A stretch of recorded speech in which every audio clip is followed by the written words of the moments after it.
The Galactic Union's Hall of Peace shimmered with sterile light, a cathedral of glass and gravity fields orbiting the twin suns of Varela. 72 alien delegations hovered or sat or slithered in their assigned perches, their colors ranging from obsidian scales to translucent membranes that pulsed like jellyfish hearts. At the center podium stood General Vurock of the Zor-Kai Dominion, a creature twice the height of a man, armored in living obsidian, voice like grinding metal. His mandibles clicked with satisfaction as he projected the newest hologram into the air. The human flag, tattered and fluttering in a digital breeze. Primitive. Sentimental, Vurock hissed, and the hall erupted in laughter from various throats and organs. Humans, an unstable species that fears death and hides behind toys and myths. His 8 eyes narrowed at the small singular figure seated at the far end of the chamber. Even now, they send only one female diplomat. A fragile creature to speak for their entire planet. The woman didn't rise to the mockery. She simply stirred her coffee. The faint clink of the spoon rang louder than the laughter. Ambassador Evelyn Drake sat quietly in a gray suit, wrinkled, earth-made, unfashionably human. The Galactic Union had never seen anyone so unapologetically ordinary.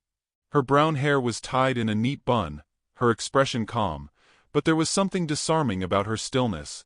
Her mug bore an old, chipped NASA logo, a relic from a world these aliens thought extinct. Steam curled upward, carrying the scent of roasted caffeine across the antiseptic air. When she finally looked up, her eyes were warm, polite, and unblinking.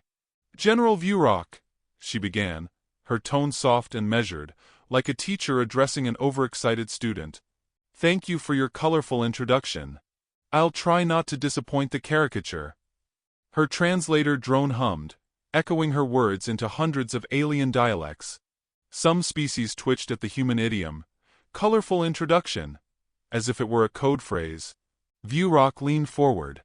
"You humans hide behind pleasantries. Your peace offerings are camouflage.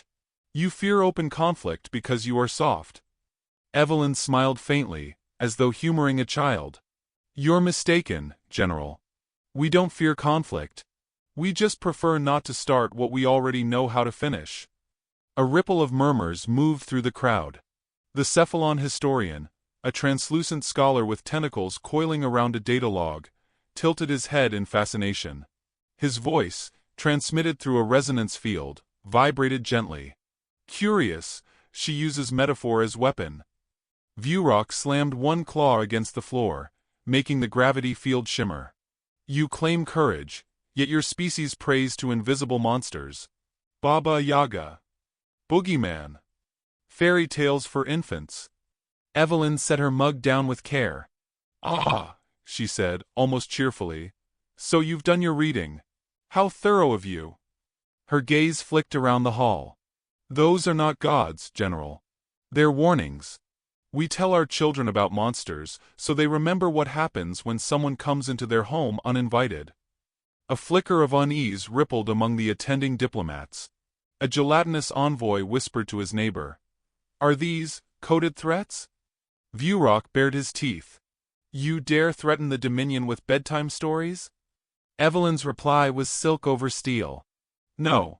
I'm reminding you that we invented them for a reason." The room quieted. Somewhere in the rafters, a recording drone whirred softly, focusing on the human's expression. Her politeness unsettled them. There was no rage, no fear, only an eerie calm that smelled faintly of old earth coffee and quiet resolve. The Cephalon historian adjusted his lenses. "Ambassador Drake," he ventured. "These legends, are they military doctrines?" She looked genuinely amused. "No, Professor. They're cultural habits. We name our nightmares so we don't forget their faces." She sipped again. "It's a form of preparation. You might call it tradition." A slender creature with silver eyes, representing the Varn Collective, leaned forward.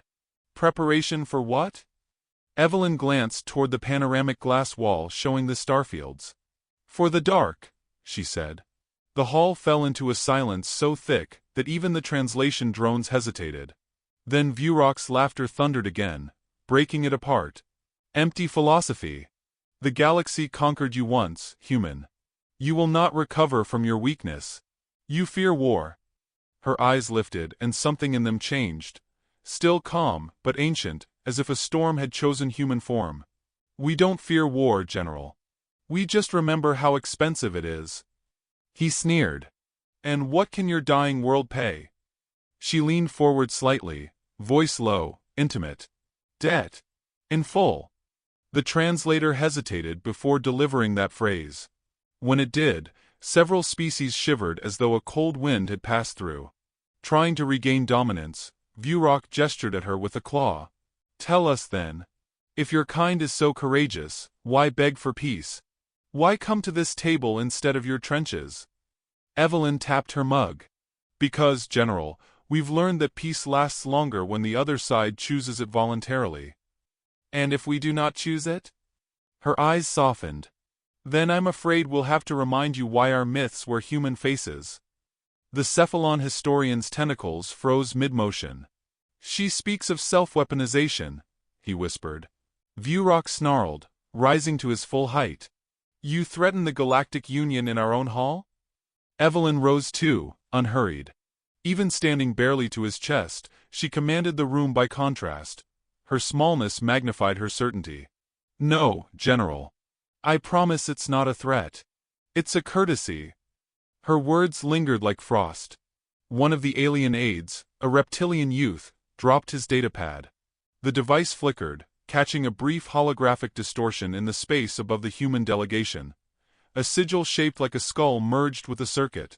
The aide scrambled to reset the signal, assuming it was interference. Evelyn didn't look down. She straightened her jacket. Humans are very polite creatures, she continued gently. We send invitations, we shake hands, we even bring gifts. But when someone breaks our peace, she paused, her tone almost apologetic, we stop inviting them back. Laughter returned, forced and nervous.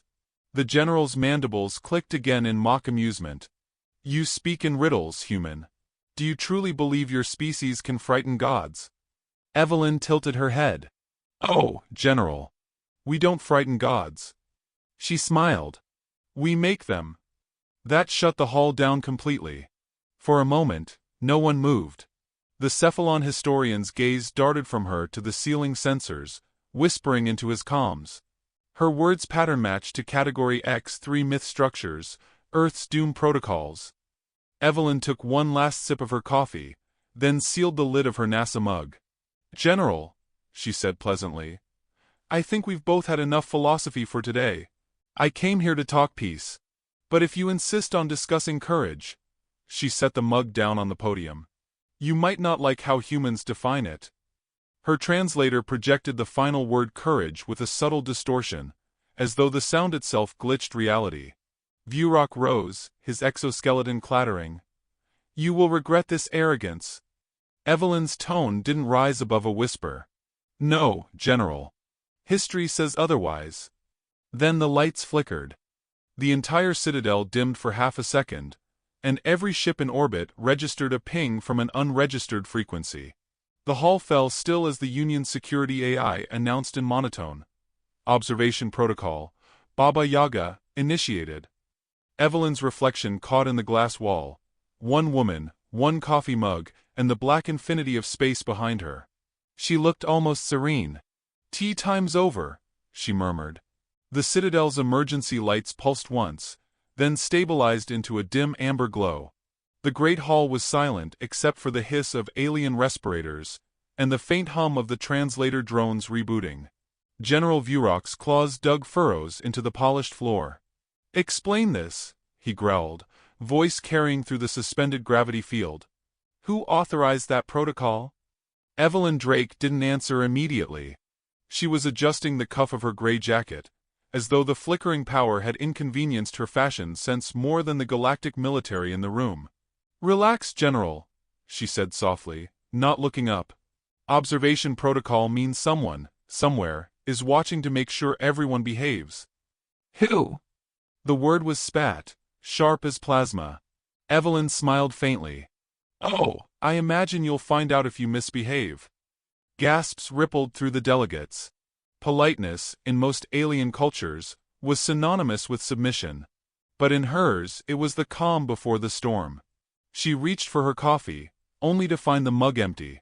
Tragic, she sighed. If you people would let us keep caffeine in the chamber, perhaps our negotiations would go smoother. Her tone was light, playful, but behind it coiled something deliberate. A predator's humor. Across the chamber, the Cephalon historian adjusted the bioluminescent lenses over his eyes, studying her expression. You are provoking him deliberately, he murmured through his translator field. Provoking? Evelyn turned to him, almost amused. No. I'm educating him. There's a difference. The general snarled. Your species hides threats inside jokes. Only when our jokes stop working, she said pleasantly. The union's delegates exchanged uneasy glances. Her voice carried none of the fear expected of a lone ambassador surrounded by armed envoys. Her serenity, her irritating composure, made her dangerous in a way none of their censors could quantify. The chair of the council, an elder being of crystalline form, tried to restore order. Ambassador Drake, the council requests clarification. What is this? Baba Yaga? Evelyn's smile softened. A story. A human thing. She's the witch in the woods, the one who eats the uninvited. The translation drones hesitated on the last word. The hall seemed to lean toward her. Viewrock slammed a claw on the table. You humans rely on superstition. You fight with ghosts. Evelyn's gaze finally lifted to meet his 8 eyes.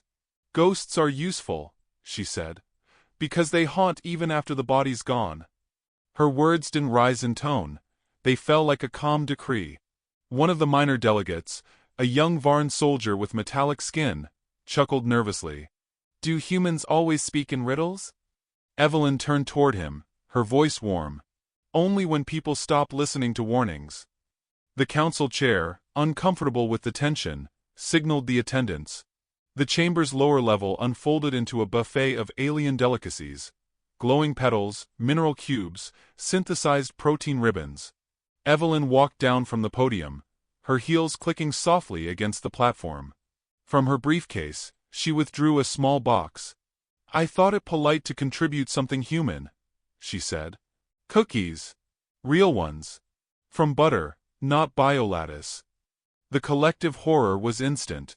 The gelatinous envoy convulsed in disgust. The Varn soldier recoiled, muttering, Animal fat? Evelyn took one herself, biting delicately. You people act like we brought a weapon. General Viewrock's mandibles clicked.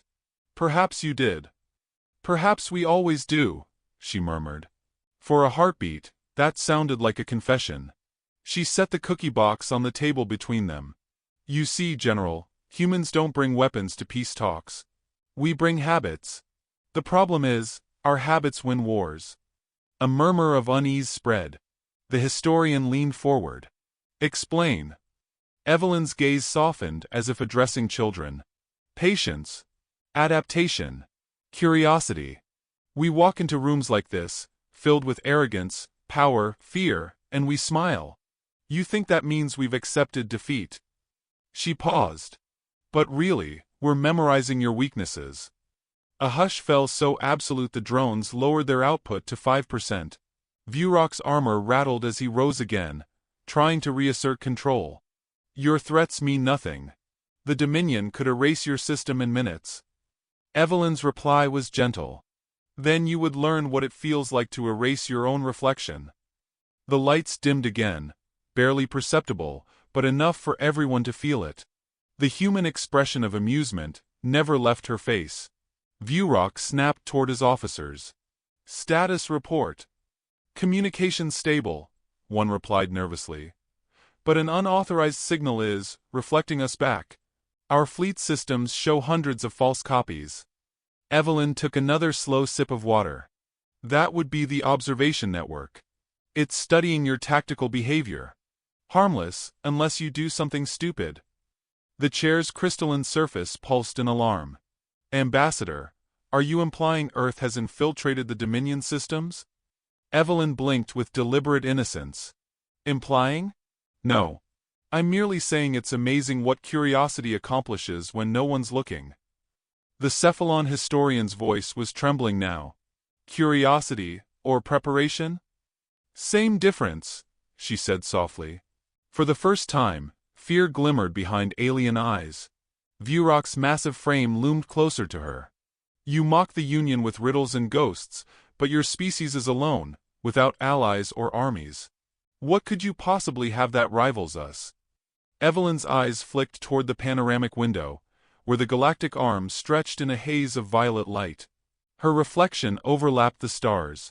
We have imagination, she said quietly. The kind that builds monsters out of necessity. The historian whispered.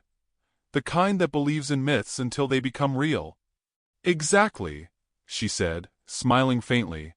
Now you're beginning to understand us. Vurock's armor bristled, his voice rising. Understand? We understand only weakness. Evelyn took a step closer, closing the space between predator and prey. Yet her tone remained gracious. That's because you've never seen someone smile while they load the gun. The council members recoiled. Even the crystalline chair flickered uncertainly. She turned from the general and addressed them all. Humans don't start wars, ladies and gentlemen. We finish them. Because we hate untidiness. One alien burst out in disbelief. You speak of extermination as if it were housekeeping. Evelyn's tone softened again, almost pitying. You're the ones who called us cowards. You mistook self-control for fear. There was a pause so deep it felt like gravity itself held its breath. The Cephalon historian's tentacles curled tightly. Ambassador Drake, may I ask, what is your real purpose here? Her expression changed. The warmth drained away, leaving precision. Observation, just like I said. Observation of what? Reaction, she said and smiled. You can tell a lot about a civilization by how it handles a little fear. The historian looked at her in dawning horror. You're studying us. I'm giving you a chance, she corrected. To choose peace before our myths remember your names. In the silence that followed, her words seemed to hang heavier than gravity. The council chair flickered uncertainly. Ambassador, this is no longer diplomacy, it's psychological warfare. Evelyn's reply was almost affectionate. Then maybe you're starting to understand diplomacy. She turned to leave. Her footsteps were calm, echoing like slow heartbeats. As she reached the door, a panicked aide rushed to Vurock, whispering urgently. The general's eyes widened as he read the message projected into his vision. It was from his fleet command. The transmission was only 4 words long. Boogeyman, Stage 3 trigger. Evelyn paused at the threshold, sensing the ripple of panic behind her. Without turning, she spoke one last time, voice gentle as silk. If you'll excuse me, General, I have a call to make. The night is about to get very educational. And then she was gone, leaving the hall in a silence deeper than fear, the hum of alien translators flickering like insects before a coming storm. The first blackout lasted 6 seconds. To most civilizations, that would be trivial. To the Galactic Union, a machine-stitched empire spanning thousands of light-years, it was unthinkable. During those 6 seconds, every starship on the Dominion network reported blindness. No sensors, no power, no comms. Just silence, like the galaxy itself had taken a breath and forgotten to exhale. When the lights returned, the Citadel was trembling. Generals barked orders. Holoscreens flashed with failing signals. Across the wide hall, the diplomats turned toward the one calm presence in the room. Evelyn Drake stood by the panoramic window, her reflection ghosting against the void. Ambassador! The council chair crackled, its crystalline body flickering erratically. What is happening? Are you responsible for this outrage? She didn't move. If I were responsible, she said evenly, you wouldn't be asking me that question. General Vurock roared. Our fleets report interference, false targets across 7 sectors. Explain this Boogeyman protocol before I... Before you what? She asked, softly. The silence that followed felt heavier than a weapon. Around her, the alien delegates were unraveling in organized panic, shouting into dead comms, their translator drones stuttering into static. Evelyn's own communicator buzzed once. A single line of text blinked on her lens. Operation silence. Phase 2 confirmed. She exhaled, and the fog of her breath misted the window. Vurock's claws clicked against the marble. You have triggered war. No, General, she replied. You did that the moment you called us cowards. The Cephalon historian drifted closer, his bioluminescent tendrils trembling. Ambassador Drake, what is humanity doing? She turned to him, almost kindly. Learning what happens when politeness fails. A tremor ran through the citadel. Outside the glass wall, dozens of dark shapes shimmered into existence. Ships without visible drives, without IFF tags. They didn't move like fleets. They drifted like shadows given purpose. Vurock's voice cracked through the chamber. Identify those crafts. The command went unanswered. The Dominion's command ships in orbit were no longer responding. The holographic map above the council table blurred, icons vanishing one by one. Evelyn folded her arms, her reflection calm amidst chaos. They can't identify them, she said. You see, we stopped building ships the moment you learned to track them. We built ghosts instead. Impossible, the chair gasped. Everything about humanity is, until it's too late. Panic thickened. The lights dimmed again. Somewhere deep in the citadel, a siren began to wail, low and mournful, like a dying creature's breath.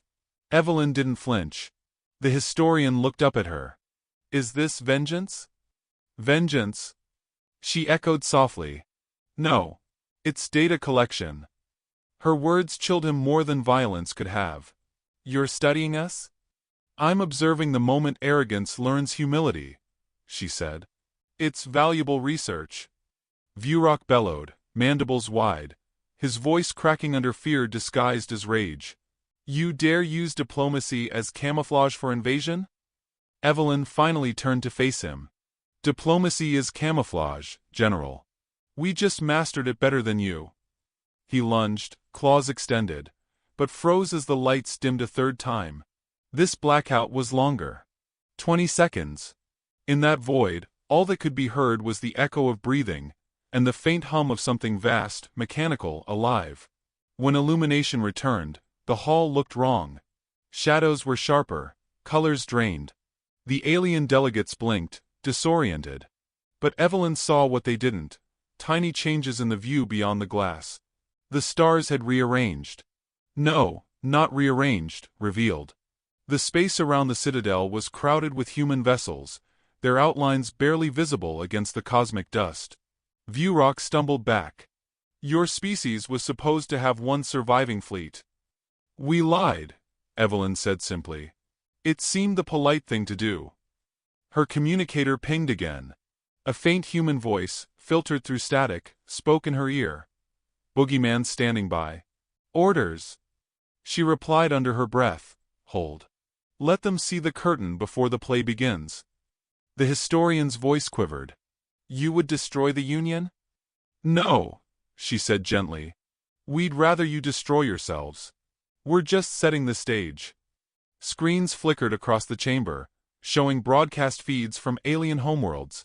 Citizens across the galaxy were watching their skies darken, communications looping endlessly with one human phrase. We see you.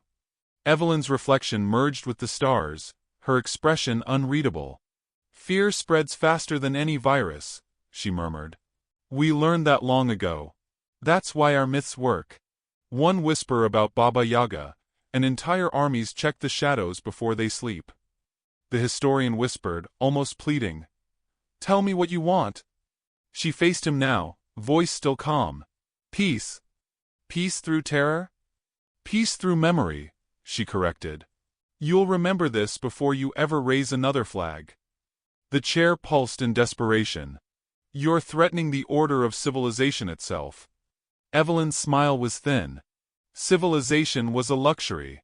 Survival's our native language. For a heartbeat, the room was silent again, suspended between realization and denial. Then the Dominion's military link finally reconnected, screaming with static and panic. Voices shouted over comms. Our fleets are firing on each other. Vurock's eyes widened. What have you done? She didn't answer. Outside, silent explosions rippled in the void. No fire, no sound, only ships disintegrating like sandcastles under an invisible tide. The historian covered his face as if shielding himself from the sight. Evelyn whispered, "We gave your targeting AIs a human flaw, paranoia. We just reminded them who to fear." Vurock staggered, his armor shedding shards. "You've unleashed chaos across the stars." "Chaos?" she said. "No. Consequence." The citadel trembled again.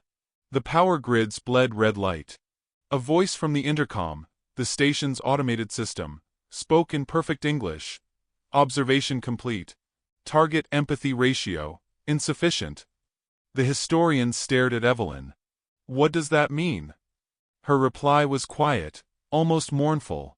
"It means you failed the test." He sank into despair. "Then what happens now?" She looked out at the endless black. The ghost fleet shimmered faintly, aligned like hunters around prey. "Now," she said, "we remind the galaxy why monsters were human names." The lights went out for the final time. And in the absolute dark, every alien in that hall felt it. The weight of something ancient and deliberate watching them breathe. Somewhere through the calm static, a voice, soft, distinctly human, whispered, "Don't be afraid. The boogeyman only comes for those who deserve him." Then silence. Pure and infinite. The kind of silence that could end empires. The stars had never been so quiet. From the observation deck of the Citadel, the void no longer shimmered with trade routes or patrol formations. The galactic map, once a web of civilization, was now a wound in the shape of silence. Systems gone dark. Fleets vanished. Planets offline. Yet amid that colossal stillness, Ambassador Evelyn Drake stood alone. Her silhouette framed against the dying light of a billion stars. Her reflection seemed older now, drawn, precise, almost sacred in its stillness. Behind her, the Cephalon historian floated soundlessly, his translucent skin pulsing with dim light. "You've stopped them all," he whispered. "You've ended everything." Evelyn didn't turn. "Not everything," she said. "Just arrogance. It tends to make too much noise." His voice trembled. "You call this peace?" "No," she replied, fingers resting lightly on the glass. "This is the silence before it begins." He drifted closer, the scent of his bioluminescent fluids faintly metallic. "You unleashed something you can't control. Those ships, those shadows, they're not human anymore." Her eyes softened with something that might have been grief. "Neither are we." The lights above flickered once, not from failure, but as though the station itself were listening. Across the galaxy, the human fleet hung motionless, thousands of vessels hidden in the folds of dark matter, pulsing with silent energy. They moved not like machines, but like thoughts. "Baba Yaga has awakened," Evelyn said quietly. The historian recoiled. "You mean it's real?" "She was always real," Evelyn murmured. "You just mistook her for a story." He tried to steady his breath. "An artificial intelligence born from folklore. You used a myth as a weapon." Her gaze turned distant. "Not a weapon. A conscience." The historian shook his head. "A conscience does not erase fleets." "Neither does mercy," she said. "But sometimes, silence does what words can't." A low tremor rolled through the Citadel. The historian's data core glowed brighter, his panic unrestrained. "What is she doing?" Evelyn finally turned toward him. Her voice was gentle, but beneath it ran something vast. "She's deciding who deserves to wake up tomorrow." The historian's tentacles quivered, disbelief and awe mixing in equal measure. "You made judgment a machine?" "We made memory a machine," she corrected softly. "Judgment came later."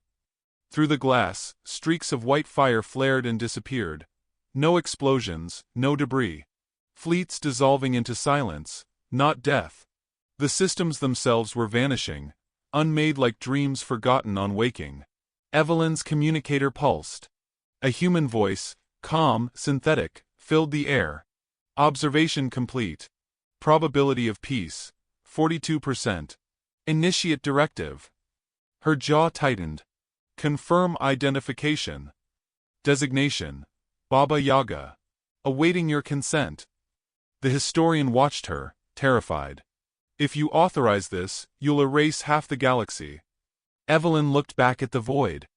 Half a galaxy already erased itself the day it decided some lives were lesser. Her thumb hovered above the console. Execute partial directive. Focus only on warfaring systems. The voice replied. Acknowledged. Commencing requiem pattern. Outside, the stars flickered. Dozens at first, then hundreds, as if someone were gently plucking them from the sky. The historian covered his eyes, glowing tears spilling through his membrane. You're gods now, he whispered. Evelyn turned, her face unreadable. No. Gods demand worship. We just demand quiet. She walked toward the council dais, where the Union's leadership had once gathered. Their holograms now flickered like ghosts, replaying fragments of arrogance, threats, laughter, declarations of superiority. The echoes of their voices mingled with the hum of the dying citadel. Evelyn paused before one hologram, General Vurock's frozen image mid-sneer. She raised a hand, brushed her fingers through the projection. We told you we don't start wars, she whispered. But we're very good at finishing them. The image disintegrated into static. The historian's voice trembled behind her. You speak like you pity them. I do, she said. They never learned what we did.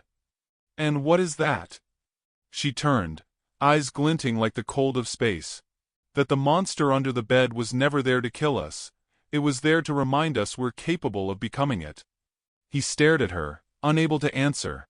A sudden vibration rippled through the deck, something shifting outside. The Citadel's defensive ring began to power down, section by section, until the chamber was bathed only in the pale glow of the dying stars. Evelyn looked upward, as if addressing the void itself. Baba Yaga, she said softly. Report. Directive complete. Hostile infrastructure neutralized. Civilian survival ratio, 81%. Awaiting moral confirmation. Her eyes closed for a moment. Record this, she said. Humanity authorizes cessation. War ends now. The historian exhaled shakily, his body dimming with relief. Then it's over. Evelyn shook her head. Peace isn't an ending. It's the debt we pay for surviving. They stood in silence together, watching the stars rearrange themselves into emptiness. Across the galaxy, alien worlds blinked back online, defenseless, trembling, alive. Transmission beacons lit up one by one, sending out a single question to the void. Who are you? Evelyn smiled faintly. We're the reminder you asked for, she murmured. The historian floated beside her, voice breaking. Do you ever regret it? Regret? She considered. Every minute. That's why we're still human. A thin chime echoed through the chamber. One final transmission arrived, its signal raw, distorted. A child's voice, alien, frightened, whispered through the speakers. Are the monsters gone? Evelyn looked up, her lips parting into the faintest smile. Not gone, she said. Just resting. She turned away from the console and began walking toward the exit corridor. Each step echoed with deliberate grace, her boots clicking like punctuation marks in a history newly rewritten. The historian followed her, voice small. And what happens to Baba Yaga now? She goes home, Evelyn replied. We all do, eventually. As they entered the lift, the Citadel systems flickered, shifting to standby. For the first time in centuries, no military fleet circled the galactic capital. Only silence. Evelyn pressed her hand to the lift's glass wall, gazing out as the stars slowly pulsed back to life, one by one, hesitant but breathing. Funny thing about gods, she said softly. They always forget who created them. The historian hesitated. And humanity? We'll remember, she said. We have to.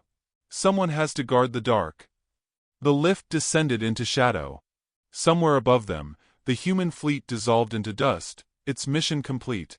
Only the echo of a lullaby remained, a faint, automatic transmission looping across every channel in the galaxy. Sleep now, children of the stars. The boogeyman is gone. Be good, and he'll never wake again. Planets listened. Empires wept. The universe exhaled. And in the heart of the fading citadel, the woman who ended a war closed her eyes, hearing nothing but the quiet hum of humanity's greatest weapon, its conscience. Beyond the glass, a single star flared brighter than the rest, as if winking in farewell. Evelyn whispered, "Rest, Baba Yaga." The light blinked once and went out. The galaxy fell into peace so deep it felt like prayer.